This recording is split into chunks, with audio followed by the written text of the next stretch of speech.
జరగని వింతేమి కాదే ఇది.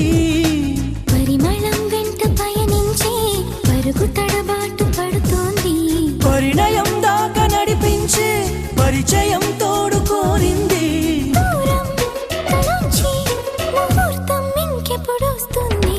గుండెల్లో ఏముందో కళ్ళల్లో తెలుస్తుంది. పెదవుల్లో ఈ మౌనం నీ పేరే పిలుస్తోంది. నిలవదు కథ హృదయం నువ్వు ఎదురుగా నిలబడితే. కదలదు కథ సమయం నీ అలికిడి వినకుంటే. కలవరమో తొలివరమో తెలియని తరుణమిది.